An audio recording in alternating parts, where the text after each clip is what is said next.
उत्तीर्ण झालेले आहे. अरे देवा, अरे देवा, काय अरे उत्तीर्ण म्हणजे समजते का तुला? उत्तीर्ण झाले, उत्तीर्ण. आणि आणि आणि आणि त्याहूनही महत्वाची बातमी. अहो तुम्ही आणखी आता उत्सुकता ताणू नका, काय ते एकदा वाचून टाका.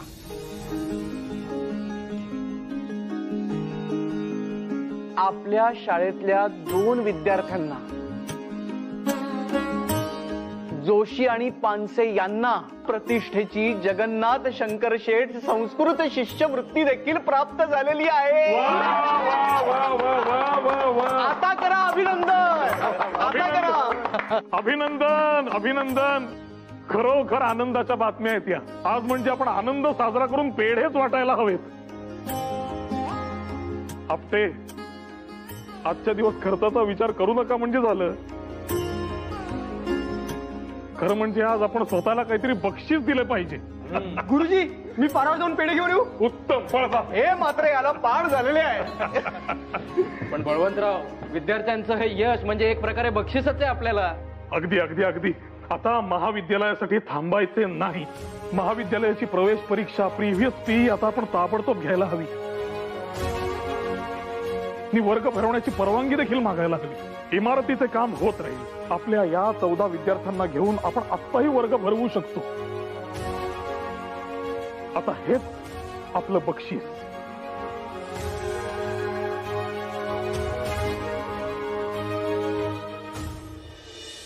ऐकून खूप आनंद झाला बळवंतराव. हा शाळेने जे यश संपादन केलंय त्यात तुम्हा सर्वांचे खूप कष्ट आहे बरं का. आबासाहेब, आपल्यासारख्यांच्या पाठिंब्याच्या आणि आशीर्वादाच्या भिस्तीवरच आमचा प्रवास सुरू आहे. आज मात्र मी एक मागणी करायला आलोय. बर, ते काय?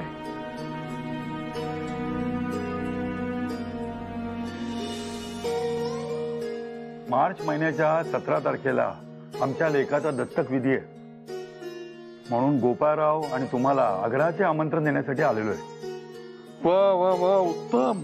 आबासाहेब, अभिनंदन. वा वा वा, अभिनंदन. बसा बसा.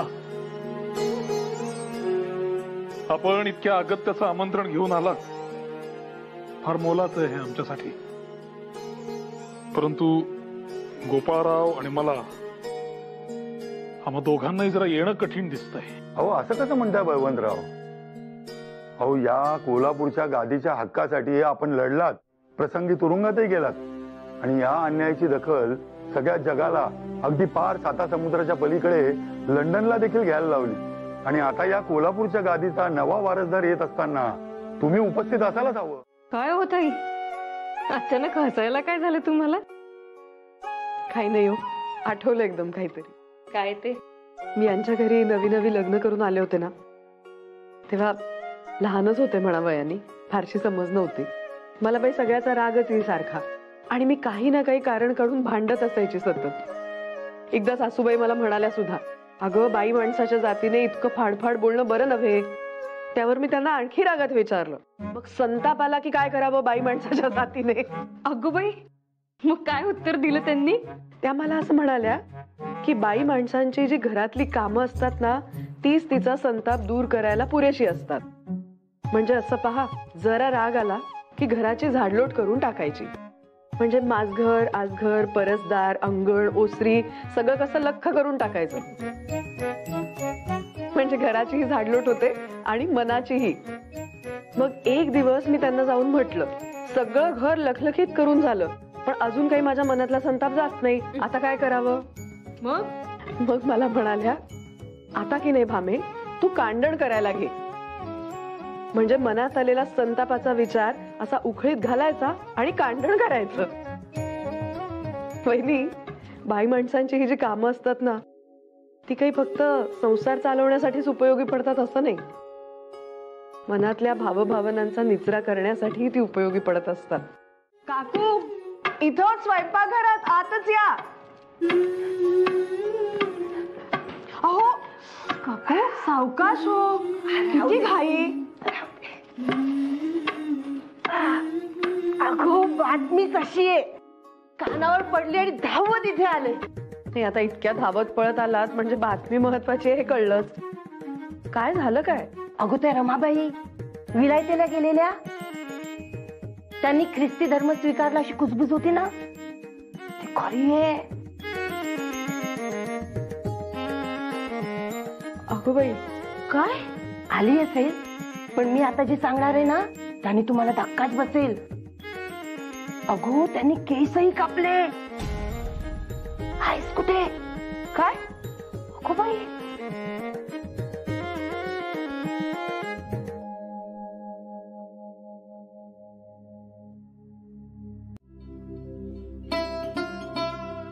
धाडसी आहे बाई रमाबाई, खरंच. पण तुम्ही स्वतः काही पाहिलं का? लोकांचं काय, ते काय वाटेल ते बोलतात. अगो म्हणूनच तर सांगायला आले ना मी. यशोदे, तू कशाला एवढं मनाला लावून घेते? चालते. अगो आपल्याकडे विधवाच केस कापतात, पण विलायतेत गरत्याही डोकं भादरून चांगला आकार आणतात केसांना. आता त्याला भादरणं म्हणता येणार नाही, भादरणं ते आमचं. ठराविक दिवशी तो आला की निमूट डोकं उघडं करायचं त्याच्यासमोर. त्यानंतरची मस्तकाची आगाग फक्त भादरण्यानीच होत नाही ग, विधवा असण्याची आगतिकता, अपमान, अवहेलना या सगळ्यांनी होत. चंदनाचा लेप काय ग, तो फक्त वरून, पण मनाचा दाग, त्याला काही उपायच नाही.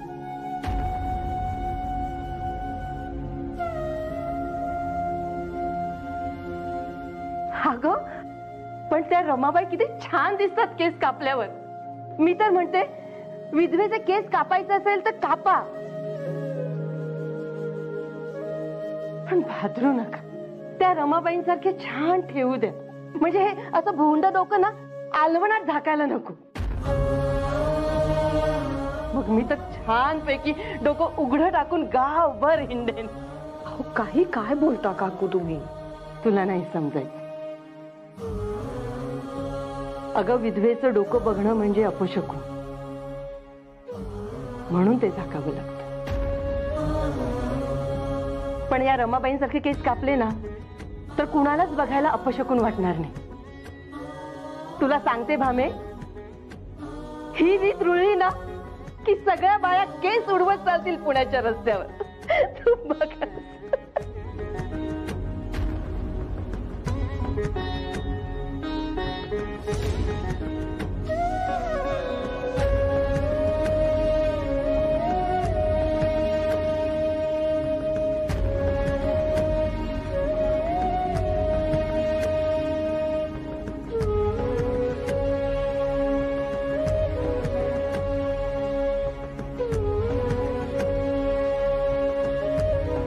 आबासाहेब, इथली व्यवस्था ठीक आहे ना? उत्तम, काहीच काळजी नाही. आणि कोल्हापूरची परिस्थिती कशी आहे? महाराजांच्या मृत्यूनंतर सर्वच कठीण झालं होतं, पण आता सगळं ठीक. आणि आपल्या मुलाचं शिक्षण? तेही व्यवस्थित चालू आहे. आपण अजून थोडं सरबत घेता का? नाही, नको.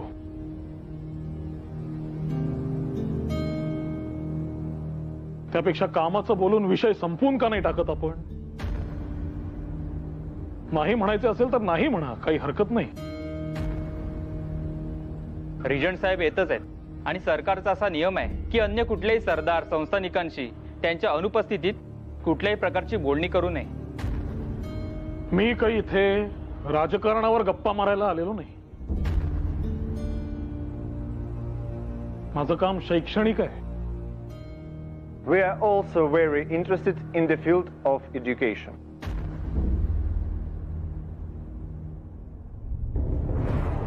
Please sit. Mr. Tilak, as you can see, the British government has established many schools. You yourself have studied in government school, correct? Tell me, what are you expecting from me? हो साहेब. Balwantrao,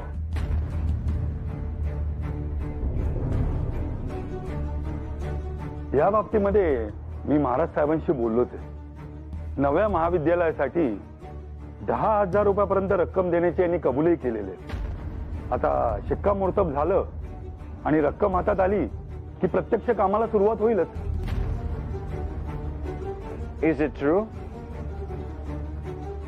Have you already agreed to it? शैक्षणिक काम आहे, राजकीय नाही. आणि गरज पडली तर हे पैसे आम्ही खाजगीतूनही देऊ. Mr. Tilak, I am sure that you're going to visit many princely states regarding this. अर्थातच. तुम्हाला ठाऊक आहेच, महाविद्यालय उभं करणं हे काही एका व्यक्तीचं काम नव्हे. I totally agree with you, but you will incur the capital from many royal states and will build an institution yourself. That is why we must be very careful about it. I hope you understand. Yes. I will be sanctioning these funds to you as a regent. Namjoshi आता काय करावं? अहो हा कसला विचित्र पेच आलाय समोर. आपटे, आता त्याचं उत्तर माझ्याकडे असतं तर अजून काय हवं होतं? अहो पण या सगळ्याचा शेवट काय होईल? नाही तुम्हाला काय वाटतं?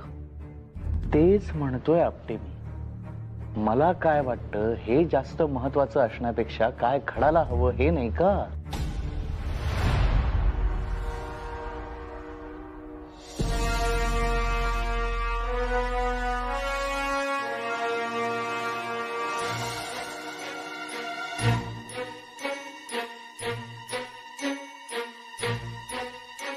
मी खरं तर हे कधीच मान्य केलं नसतं बळवंतराव, पण सारासार विचार करता जे कार्य आपल्याला उभं करायचं आहे त्यासाठी या गोष्टींना महत्व न दिलेलं बरं.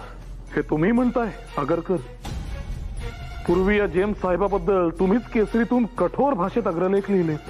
तो लेख आठवतोय ना, ज्यात तुम्ही म्हणाला होता या जेम्स फर्ग्युसन साहेबाला स्वतंत्रपणे कुठलीही गोष्ट सुचत नाही आणि जरी ती सुचली तरी ती हट्टाने अंमलात आणणं हे धैर्य त्याच्याजवळ नाही.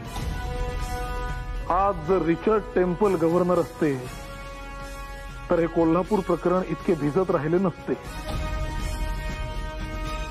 केसरीचा 20 जून 1882चा अंक मला आठवतोय.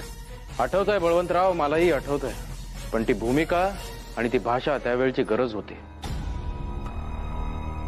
आणि परत अशी भूमिका घ्यायची वेळ आली तर केसरी मागे हटणार नाही याची कल्पना आहे ना तुम्हाला? आणि हा प्रश्न सर्वांसाठीच आहे.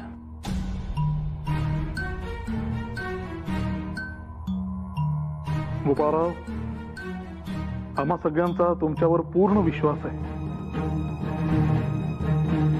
आपल्या सगळ्यात एकवाक्यता असली म्हणजे मिळवले.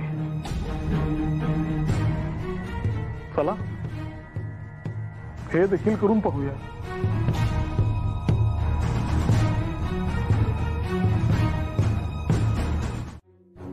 परंतु आपला मुख्य प्रश्न हा जागेचा आहे. आतापर्यंत सरकारने आपल्याला शनिवारवाड्याची जागा कबूल केली होती, परंतु आता त्याऐवजी बुधवार बागेची जागा घ्या आणि तीही कमी पडली तर फरासखान्याची जागा त्याला जोडून घ्या असा हुकूम आलाय. काय? फरासखान्याची जागा महाविद्यालयाच्या विद्यादानाच्या कामासाठी? अरे हा सरकारी आदेश म्हणायचा की थट्टा? आपल्याला मदत करणं त्यांच्या हाती असल्याने निवडीचं स्वातंत्र्य आपल्याकडे उरलेलं नाही. मला मान्य आहे आगरकर, पण हे शांत व्हा जरा. त्रागा करून काहीही हाती यायचे नाही. आणि काय हो आपटे, नामजोशी, तुम्हाला सरकारी जागा तर हवीच, शिवाय ती कुठली हे निवडण्याचं स्वातंत्र्य देखील हवं. हे असं कसं होईल? तसं असेल तर मग हे सगळं अनुदान, मिळालेलं सगळं दान आपण सोडून देऊया. काय म्हणता? मात्र परत शून्यातून प्रयत्न करून सुरुवात करावी लागेल. चालणार आहे? मला असं वाटतं जागा कुठली का असेना, अगदी स्मशानभूमी देखील असो, मला चालेल. असं चकित व्हायला काय झालं? मंडळी, आपण काम काय करतो ते महत्वाचं आहे, कुठे करतो ते नव्हे. होय की नाही? मलाही बळवंतरावांचं हे म्हणणं पटतंय. आपटे, तुम्हाला काय वाटतं? हो,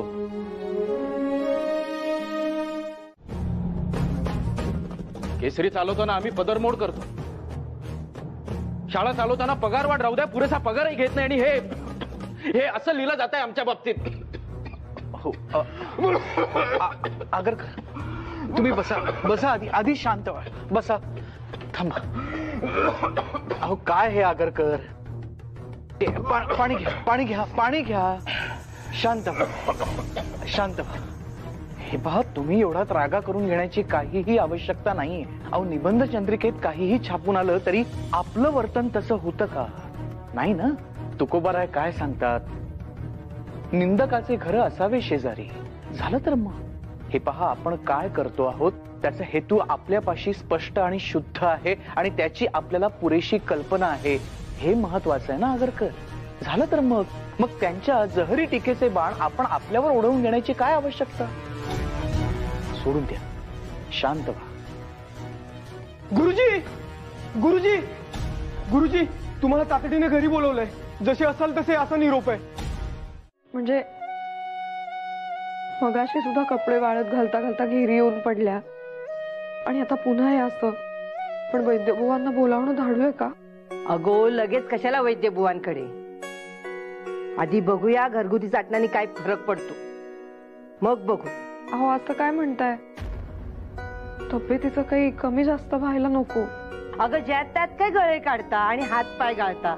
आणि भामे, 2 बाळणपण झाली आहेत ना तुझी, मग तुला कळू नये म्हणजे हद्दच झाली बाई तुझ्या पुढे.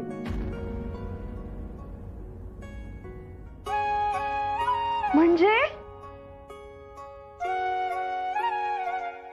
धन्य झाली बाई भामे तुझी. कृष्ण, ताई, ताई, कृष्णा कुठे आहे? ती मगाशी आली होती माझ्याजवळ. मी भाकरी थापत होते चुलीकडे आणि तिला पाणी पाणी हवं होतं. मला नंतरच आठवत नाही. हो, तुम्ही आधी इथे स्वस्त बसा. पाहू पाहिलं, इथे मी यांची काळजी करते आणि यांना कृष्णेची पंचायत. पण सांगा ना, कुठे ती बरी आहे ना? तिला लागलं नाही ना? काही झालं नाही तिला. छान खेळती अंगणात. वहिनी, काय झालं? ताबडतोब घरी असा निरोप होता. काही झालं नाहीये, जराशी घेरी आली होती इतकंच. परत घरी आली?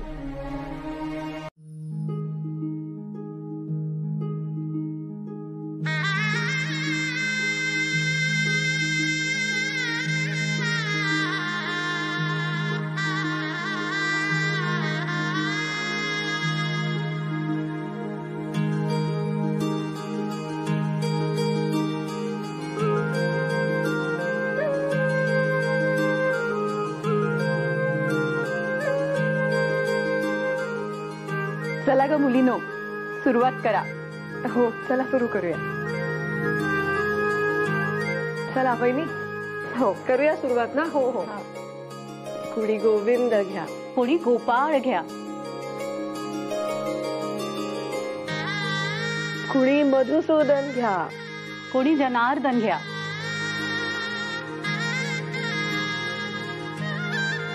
कुणी बाळकृष्ण घ्या, कोणी वासुदेव घ्या.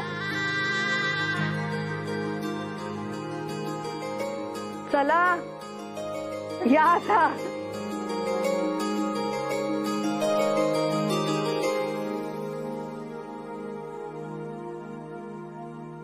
अगो बाई,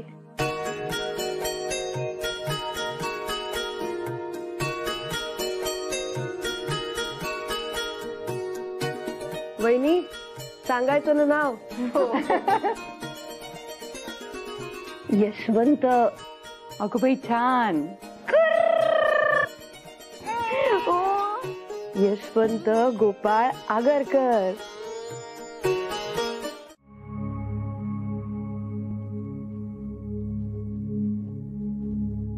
अहो, ऐकलं का? त्या जानकी काकू त्या सांगत होत्या की मुलींसाठी वसतिगृहाची सोय करायचा विचार आहे म्हणे. चालू आहे असं विचार का ग? का ग काय? चांगल्या घरातल्या मुली अशा येऊन एकट्या दुकट्या त्या वसतिगृहात राहणार? घरचे तयार होतील का? आता तयार न व्हायला काय झालं? शिक्षणासाठीच येत आहेत ना. मला तर बाई कठीणच वाटतं. आता आपल्याला त्या वयाची मुलगी असती तर त्या एकट्या पोरीला परगावी असं खुशाल ठेवलं असतं. ठेवलं असतं की त्यात काय? अहो काहीतरीच काय. मुलीची जाती, मुलीची अब्रू म्हणजे काचेचं भांड असतं. उद्या काही वावगं घडलं म्हणजे? आता यात अब्रूचा संबंध काय आला यशोदा? एक लक्षात घे, काळ बदलतोय आणि येणाऱ्या आधुनिक जगात स्त्रियांना पुरुषांच्या बरोबरीनं शिक्षण घेण्याची गरज आहे. आणि जर का हे अंतर कमी झालं तर समाजामध्ये स्त्री पुरुष समानता येईल. आणि मला सांग, अशी समानता समाजामध्ये आली तर ती चांगली आहे का वाईट आहे? चांगलंच म्हणायचं. मग झालं तर. आणि पिढ्यानपिढ्या चालत आलेल्या गोष्टी जर बदलायच्या असतील तर थोडी कुरबूर होणारच. पण मानसिक दृष्ट्या आपण तयार असायला हवं, तरच ते बदल स्वीकारणं आपल्याला सोपं जाईल. तरी पण अहो म्हणजे असं वयात आलेल्या मुलीने परगावी एकटीने राहणं हे कितपत योग्य आहे? अगदी योग्य आहे. मुलींचं शिक्षण वाढीस लागलंच पाहिजे.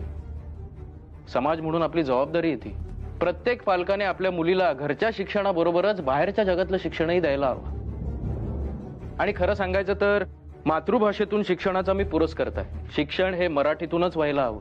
त्यामध्ये स्त्री आणि पुरुष असा भेदभाव नसायला पाहिजे. पण तुर्तास तरी या साहेबाच्या भाषेचा आधार आपल्याला घेतल्याशिवाय पर्याय नाही. म्हणजे भविष्यात जर मराठीतून शिक्षण वाढवायचं असेल तर आता इंग्रजीतून शिक्षण घ्यायला हवं असं? काय बाई तुम्ही अगदी जगावेगळा विचार करता. मला तर ना कधी कधी कळतच नाही तुम्हाला नेमकं काय म्हणायचंय. हरकत नाही, सोप्या शब्दात सांगतो. काट्यानं काटा काढायचा. म्हणजे? बस सांगतो. म्हणजे इंग्रजांच्या आधुनिक विचारांचा, शिक्षण पद्धतीचा वापर करून त्यांनाच आपल्या देशातून हाकलून द्यायचा. कारण येणारा काळ हा रणांगणावर युद्ध करण्याचा नसून बुद्धीनं युद्ध करण्याचा आहे. आणि ज्या शत्रूशी आपल्याला दोन हात करायचे आहेत त्याची भाषा आपल्याला अवगत असायलाच हवी. तू काळजी करू नकोस. तू तुर्तास तुझ्या लिखाणावर आणि वाचनावर लक्ष केंद्रित कर. समजलं? सांग ना काकू, देवी मला शिक्षा देणार का? नाही ग बाळा, काही देवी तुला शिक्षा वगैरे करणार नाही. मग ती ताई देवी कशी झाली? काकू मी पण अशीच देवी होणार? सांग ना काकू, मी का व्हायचं देवी? कृष्णा, वेळ आली की सांगे ना तुला. नाही, सांग मला काकू, आत्ताच सांग. अगं हे बघ, त्या ताईला की नाही न्हाण आलं होतं म्हणून तिची पूजा केली. न्हाण म्हणजे काय आणि ते काय येतं? तू भलते असेल ते प्रश्न विचारू नकोस ग. सांगितलं ना तू.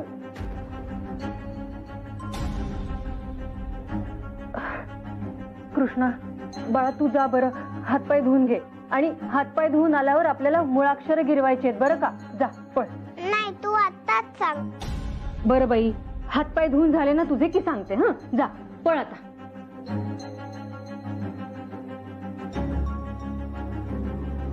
कुठे गेली होतीस? नामजोशींकडे.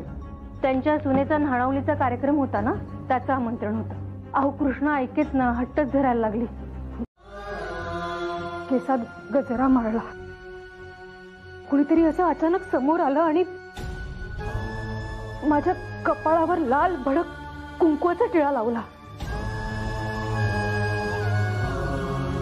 हे सगळं काय होतंय? हे काय घडतंय? काय चाललंय? याचं काही काही म्हणून पत्ता लागेना. काहीतरी अभद्र घडे. या धास्तीने छाती अगदी दडपून गेली होती. आणि दुसऱ्या दिवशीपासून काय, अमुक तमुक सारी बंधनं सुरू. परपुरुषाशी संवाद साधायचं नाही, उमऱ्याबाहेर धावायचं नाही, हे नाही करायचं, ते नाही करायचं. मग मला सांग, तुला स्वतःला ती गोष्ट रुचली नाही तरी तू इतरांच्या कार्यक्रमाला गेलीस आणि सोबत त्या तान्या पोरीला घेऊन गेलीस. हो, पण मी सुद्धा एवढीच लहान होते की हे असंच मला देखील काही कळत नव्हतं. म्हणून काही रीतभात पाळायची नाही असं आहे का? जसं मला समजत गेलं तसं तिलाही कळेल. पुन्हा तेच मूर्खपणाच्या पद्धती आहेत या सगळ्या, ताबडतोब बंद झाल्या पाहिजे. जग कुठे चाललंय आणि आपण काय करतो या मूर्खपणाच्या पद्धतीमध्ये अडकून बसलो म्हणून हे परकीय लोक आले आणि आपल्यावर राज्य करतायत. अक्षरशः अडाणी समाजाचं प्रतीक होत, बाकी काही नाही. अहो काहीतरीच काय बोलताय. मला सांग, कृष्णाच्या प्रश्नांची काय उत्तर देणार आहेस तू? हे असे संस्कार करणारे येणाऱ्या पिढीवर आपण. कृष्ण बाळा, कृष्ण काय बाई हा राग काढायचा? ती पोर घाबरली ना. अहो अहो हे घ्या. सावकाश, किती जीवाला त्रास करून घ्यायचा तो. सावकाश. अजून थोडं पाणी घेता का?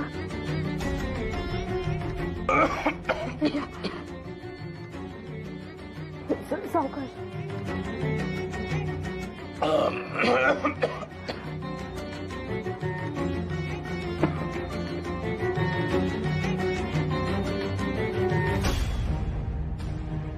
द्वारका नायकाने गोकुळात गोपिकांचा गोपालकाला करून सोडला ही पुराणात द्वापार युगातली गोष्ट झाली. पण याच स्त्री विश्वेश्वर जारपटूच्या दुर्गुणांचे अनुकरण करणाऱ्या धर्माधिकाऱ्यांना महाराष्ट्रीयांनी गुर्जर लोकांप्रमाणे युवती तारुण्य वपोत भोगात आण्याभराची पाती कशी दिली नाही याचे आम्हास नवल वाटते. त्यामुळे संतापलेल्या धर्मनिष्ठांना कालिदासाने भगवान श्रीकृष्णास जाराग्रणी म्हटले असल्याची आणि मोरोपंतांनी वनपर्वात त्याची शीनल म्हणून संभावना केली असल्याची आठवण करून देण्यात आली.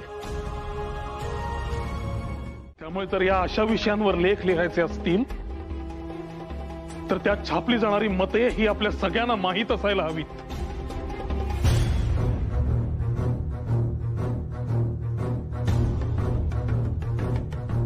केसरी हे आपण एक विचाराने चालू केलेलं, एक मताने चालवलेलं पत्रक आहे. त्यामुळे केसरी छापला जाणारा प्रत्येक शब्द हा आपल्या सगळ्यांना मान्य असायला हवा, सगळ्यांच्या मनातला असायला हवा. कुणा एकाचे विचार हे केसरीचे विचार म्हणता येणार नाहीत.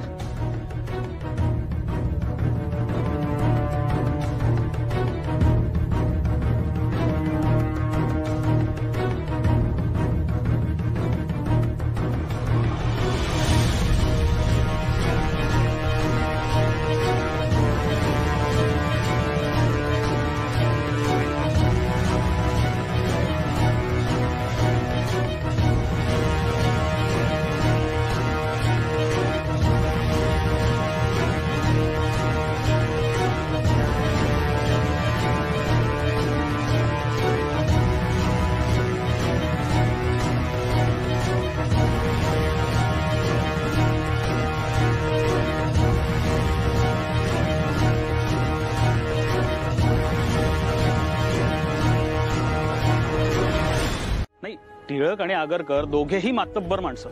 दोघांचे विचारधारा अगदी भिन्न असतील पण दोघांचा स्नेह मात्र वाखाणण्याजोगा आहे. हा, पण मला टिळकांचे विचार पटतात. नाही काय, समाज सुधारणा महत्वाची, पण ते करत असताना कौटुंबिक आणि धार्मिक हानी होत नाहीये ना याकडे लक्ष द्यायला हवे. बरोबर. तुम्हाच तो रखमाबाईंचा खटला आठवतो ना? रखमाबाई राऊत ना? अहो तो खटला कसा विसरेन मी? देशातला पहिला फारकतीचा खटला. अहो पण या बाईंनी चक्क कायदेशीररित्या आपल्या पतीपासून फारकत मागितली. बरं बाई शिक्षण आणि पेशानं डॉक्टर, आपला बालविवाह सज्ञान झाल्यावर त्यांनी चक्क नाकारला. अवघड आहे. अहो तेच तर म्हणतोय मी. आज एक रखमाबाई उभ्या राहिल्या, उद्या अशा अनेक रखमाबाई उभ्या राहतील, तेव्हा काय करणार? अहो समाज व्यवस्थेवरती किती दुर्गामी परिणाम होईल याचा. आणि असे झाल्यास कुटुंब व्यवस्था ढासळेल. त्याचं काय? स्वैराचार किती वाढेल. एक बाई 4 बुक शिकते आणि आपल्या निरक्षर नवऱ्याबरोबर नांदायला नकार देते. हा नवा पायंडा समाजात पडला केळकर तर हलकल्लोळ माजेल. आणि गंमत पहा, खालच्या कोर्टाने सुद्धा या वेडेपणाला पाठिंबा दर्शवावा. चक्क रखमाबाईंच्या बाजूने निकाल द्यावा. अहो कोर्टाचं राहू द्या एक वेळ बाजूला, पण केसरीची काय भूमिका होती? पण केसरीने सुद्धा त्या रखमाबाईंना पाठिंबा दर्शविला. रखमाबाईंच्या भावनांचा आदर करायला हवा अशी भूमिका घेतोय आपण. केळकर, इथं मात्र मी थोडी दुरुस्ती करतो. हे पहा, ही भूमिका केसरीची नव्हती.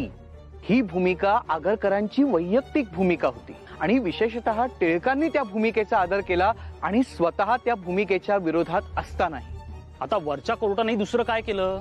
रखमाबाईंच्या समोर 2 पर्याय ठेवले. एक तर पतीकडे नांदायला जावं, अन्यथा 6 महिन्यांची कैद. आणि या बाईने 6 महिन्यांची कैद स्वीकारली, परंतु या बाईने आपली भूमिका सोडली नाही. एक वेळ कैद झाली तरी 72, पण जो विवाह माझ्या संमतीशिवाय झाला आहे त्या ठिकाणी त्या पतीकडे मी नांदायला जाणार नाही अशी भूमिका घ्यावी तिने. हे असं कोर्टात ठणकावून सांगायला ते कचरले नाहीयेत. अनेक लोकांनी या खटल्या दरम्यान प्रत्यक्ष भेटून आपली स्पष्ट नाराजीही व्यक्त केलेली आहे. अहो तेच म्हणतोय मी, केसरीची भूमिका ही आगरकरांची भूमिका हे एकदा झालंय.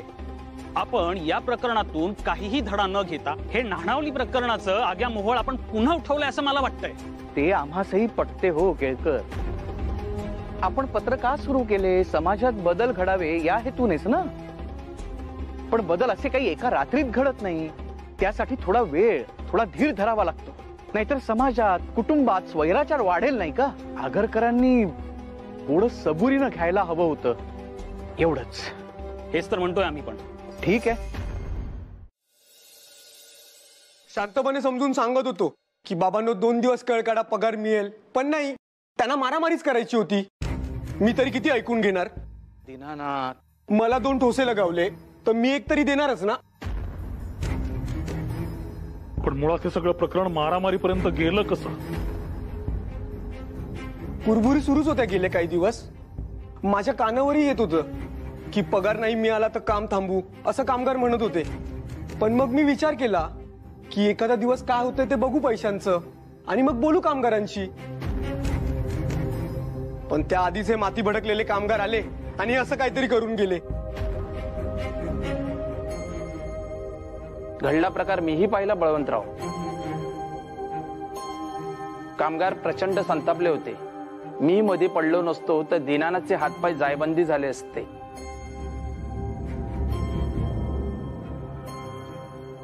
थोडक्यात निभावलं हे नशीबच. नाही, मी कामगारांशी बोलतो एकदा. हा असा प्रकार पुन्हा घडता कामा नये.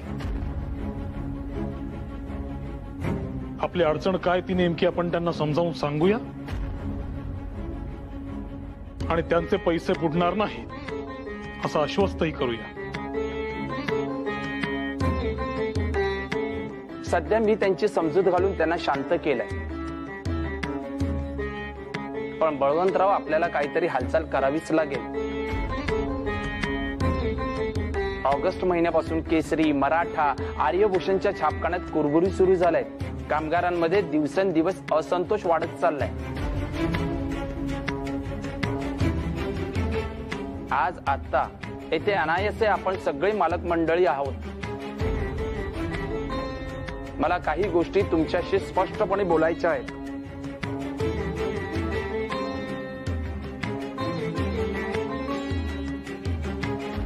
खरं तर बरेच दिवसापासून तुमच्याशी बोलायचे होते मनात, पण ते राहूनच जात होते. कसे बोलायचे म्हणून टाळत होतो. बोला सोनी, स्पष्ट बोला. मनात कुठलाही किंतू राहिला नको, बोला. हे बघा बळवंतराव, छापखान्याचा पसारा माझ्या एकट्याने सांभाळला जात नाहीये. शिवाय आपण ठरवल्याप्रमाणे वर्तमानपत्रही चालत नाहीये. असं कसं म्हणतात? अहो, आपणच म्हणालात ना की आम्ही डोंगरीतून परत आल्यावर खप वाढलाय म्हणून. हो बळवंतराव, खप वाढलाय खरं, पण आपण पत्राचा आकारही थोडा वाढवलाय.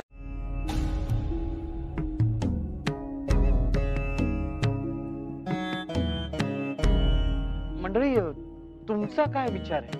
हरकत नाही, अगदीच योग्य आहे. अहो नाही, परंतु बळवंतराव तरी कुठे कुठे लक्ष घालणार ना. आणि मुळात हे एकट्या दुकट्याचं कामच नाही. जबाबदारी वाटून घेतली तर साऱ्यांचाच भार हलका होईल. त्यामुळे मला असं सुचवायचंय की हिशेबाची जबाबदारी गोपाळरावांकडे द्यावी.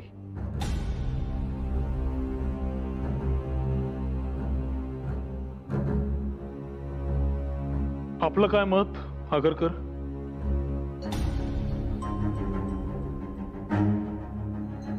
मी माझी जबाबदारी घ्यायला तयार आहे. आपण हिशेबाची जबाबदारी घ्यायला तयार आहात का? अर्थात. माझ्याकडून जेवढी शक्य आहे तेवढी मदत करायला मी तयार आहे. झालं तर मग आता हे ठरलं.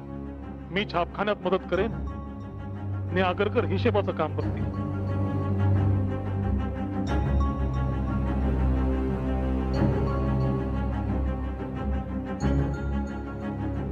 काय सोहनी, आता तरी विश्वास वाटतोय ना की सगळं मार्गी लागेल?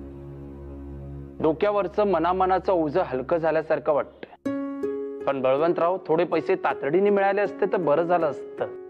त्याशिवाय निभाव लागणं कठीण आहे. मी हवं तर सगळे दस्तऐवज घेऊन येतो. आपण सर्वांनी त्यावर एक नजर टाकू आणि काय तो निर्णय घेऊ. सोनी, अहो दस्तऐवज आणून काय उपयोग? इथे डोक्यावर घोंगडं ओढलं की पाय उघडे पडतात आणि पाय झाकायला गेलं की डोकं उघडं पडतं. अशी परिस्थिती आहे. काय आपल्यापासून लपून राहिलंय? मग यावर एकच मार्ग उरतो, आणि तो म्हणजे आपणच आपल्याकडनं थोडी थोडी रक्कम घालावी परत. नाही छे छे, मला ते काही शक्य होणार नाही. काय आहे, हा मार्ग सर्वांसाठीच थोडा मुश्किलीचा आहे. आपण असं करू, आपण सर्वांनी विचार विनिमय करून यावर काहीतरी तोडगा काढू.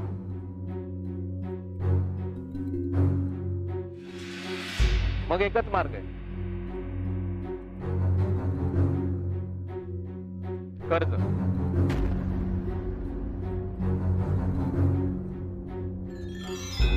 मी म्हणतो, खर्च चालवण्यासाठी थोडं कर्ज घ्यायला काय हरकत आहे?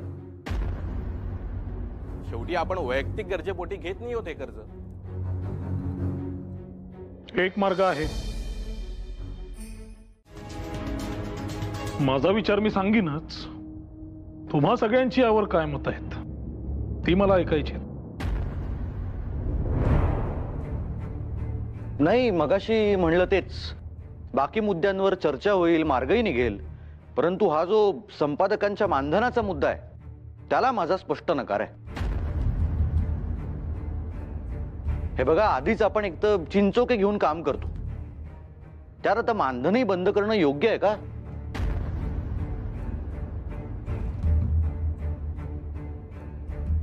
काय मंडळी, काय वाटतंय तुम्हाला? बोला.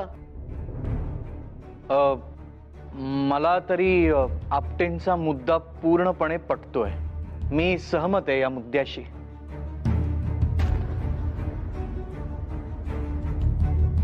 हे पहा, आपण जमेल तेवढी तडजोड करत काम करतोच आहोत.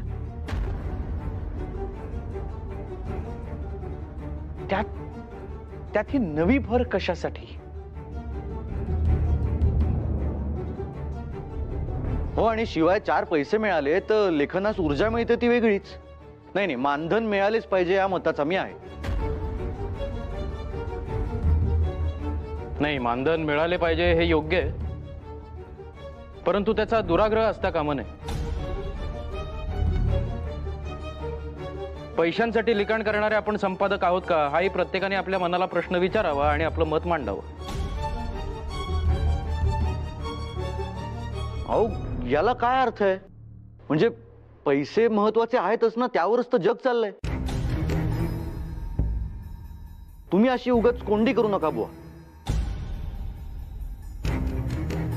नाही बळवंतराव, हे बघा, आमचं मत आपल्या समोर स्पष्ट झालेलं आहे.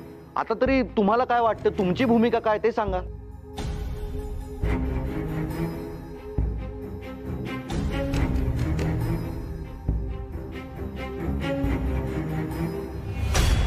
कोणाचं हो टपाल? बाबांचे. बाबांचं काय लिहिलंय, वाचा तरी. हो, पत्र बाबांचं आहे खरं, पण टपाल यांच्या नावावर आहे. हो, मग त्यांच्याच नावावर असायचं. तुम्ही वाचा की. तेच तर, आई अशी काय करते? अहो ताई, म्हणजे यांच्या नावाने आलेलं टपाल असं मी उघडणं बरं दिसतं का? अहो, त्यात काय बरं वाईट दिसायचंय? तुमच्या नवरोबांचंच आहे ना पत्र. मग तुम्ही वाचलं तर काय बिघडलं? आणि भाऊजींनी तुम्हाला एवढं वाचायला शिकवलंय, होय की नाही? त्याचा काय उपयोग मग? वाचा तुम्ही. असं म्हणता.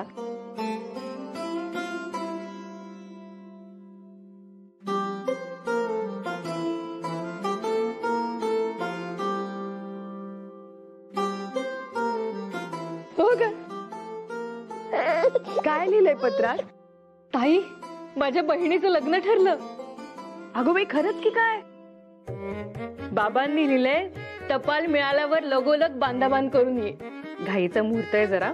त्या मुलाची कसलीशी परीक्षा आहे म्हणे. अगो बाई, किती छान. मग काय आता मज्जा आहे का माणसाची? आता एक माणूस सामानाची बांधाबांध करणार, प्रवासाला जाणार, मामाच्या गावाला जाणार आणि गोडधोड खाणार आणि मावशीला मुंडावळ्या बांधणार. आणि हे सगळं करताना या मावशीला जर विसरलास ना तर बघ मग काय. 4 पैशांचा कमी अधिक हिशोब तो काय इथे दरबारात मांडला? जणू मी एखादा मोठा गुन्हाच केलाय आणि खर्च केला तो स्वतःसाठी नाही, संस्थेसाठीच केला ना. आणि आता त्याचा हिशोब द्यायची वेळ आली म्हणजे कठीण परिस्थितीच म्हणायची. हो, कुठल्या कठीण परिस्थितीबद्दल बोलत आहात? आणखीन कोणत्या? हे आता झालं तेच. काय म्हणाले ते आगरकर? सर्व सदस्यांची पूर्वसंमती न घेता पैसे कसे खर्च केले. अधिक 4 पैशांचा खर्च केला, पण संस्थेसाठीच ना, स्वतःच्या तुंबड्या नाही भरल्या. तुम्हाला सांगतो केळकर, या आगरकरांना हिशोबाची जबाबदारी देऊन खूप मोठी चूकच झाली आहे. मुळात या आगरकरांची वृत्तीच चेंगट. अहो, आगरकरांचं बालपण पै जोडून दिवस काढण्यात गेलं. असतो एखाद्याचा स्वभाव असा. हे पहा, 4 पैसे हाताशी नसलेला माणूस सतत काटकसरीचाच विचार करणार. हो, काटकसर समजून येते हो, पण या माणसाची वृत्तीच चेंगट. हे सतत असे भिंग घेऊन बसले तर झालंच म्हणायचं. शांत व्हा, हळू बोला. तुम्हाला सांगतो, हे जर असं सुरू राहिलं ना तर सगळ्यांच्या खर्चावर कात्री आणणार हा माणूस. लिहून घ्या, ही डिक्शनरी घ्या. आणि जर मी चुकीचा अर्थ सांगितला तर हा आणा तुमचा. बर, असं म्हणताय? बघा आता यांना कसा कठीण शब्द विचारतो.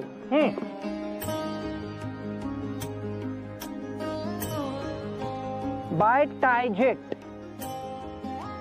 BITANGENT, बरोबर आहे? हो. बाय टँजंट अर्थात द्विस्पर्श रेषा, 2 बिंदूंना स्पर्श करणारी रेषा. बरोबर? बरोबर. धन्यवाद, धन्यवाद. बोला, अजून आहे का कोणी जो मला हरवून हा आणा जिंकेल? बोला.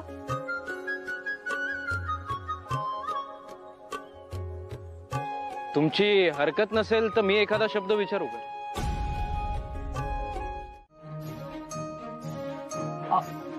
हो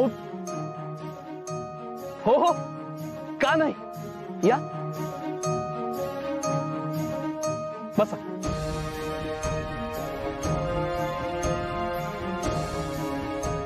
हे घ्या. नाही, राहू दे. क्रिस्टोमॅथी. CHRESTOMATHY. क्रिस्टोमॅथी अर्थात सुभाषित संग्रह.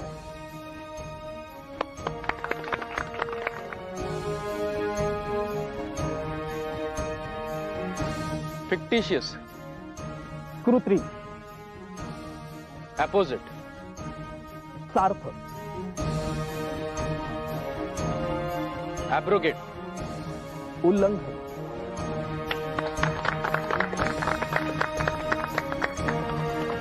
बी फडल्ड. गोंधळलेला.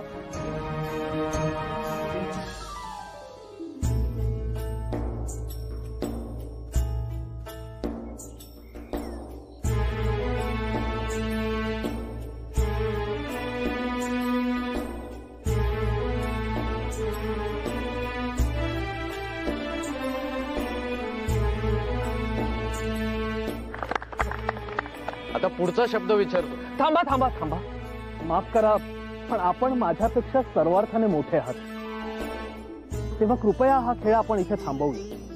अहो, मला आता तर मौज यायला लागली. काय मंडळी? हो, विचारा विचारा. विचारू? हो, विचार. मौज मलाही येते आहे, फारच येते. अहो पहिल्यांदा कुणीतरी असे तोडीस तोड उत्तर देणारा समोर बसलाय. पण आपल्यासारख्या माणसाला हरविले तर माझ्या मनात बरे वाटणार नाही. तेव्हा कृपया हा खेळ आपण इथेच थांबवू. आणि मुळात मला जिंकायचेच नाही. आपण माझ्या समोर बसला, माझी हुशारी जोखली, इथेच जिंकलो. धन्यवाद मंडळी, धन्यवाद.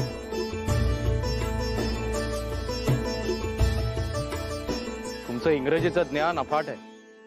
तुमचं खरोखर कौतुक व्हायला हवं. धन्यवाद. मी गोपाळ गणेश आगरकर. अहो आपणच कोण ओळखत नाही. मी फर्ग्युसन कॉलेज सुरू केलंय आणि माझी अशी इच्छा आहे की तुम्ही तिथे शिक्षक म्हणून रुजू व्हावं. येईल, अगदी आनंदाने येईल.